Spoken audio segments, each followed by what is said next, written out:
បញ្ហាតម្រងនោមគ្រោះតម្រងនោមនោមញឹកនោមទាស់នោមមិនអស់នោមមានការកាហាយផ្សាបញ្ហារីកក្រពេញប្រូស្តាតសម្រាប់ពុកម៉ែបងប្អូនដែលកំពុងតែមានផលលំបាកដោយសារបញ្ហាទាំងអស់នេះពុកម៉ែបងប្អូនប្រើប្រាស់ជាមួយនឹងផលិតផលជាច្រើនមកធ្វើការដោះស្រាយរាល់បញ្ហាសុខភាពរបស់ពុកម៉ែបងប្អូនហើយជាក់ស្ដែងមិនទទួលបានប្រសិទ្ធភាពថ្ងៃនេះខ្ញុំសូមណែនាំពុកម៉ែបងប្អូនមកប្រើប្រាស់ជាមួយនឹងផលិតផលរ៉ាសង់តេដែលជាផលិតផលរបស់ប្រទេសបារាំង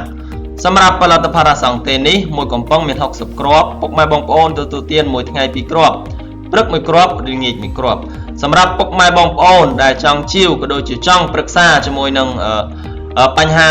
តម្រងនោមរបស់ពុកម៉ែបងប្អូនថាអាចប្រើបានឬក៏មិនបានជាមួយនឹងផលិតផលរ៉ាសង់តេនេះពុកម៉ែបងប្អូនអាចទំនាក់ទំនងមកបានតាមរយៈលេខទូរស័ព្ទដែលមានទាំង3ប្រព័ន្ធនៅលើអេក្រង់ទូរស័ព្ទនេះ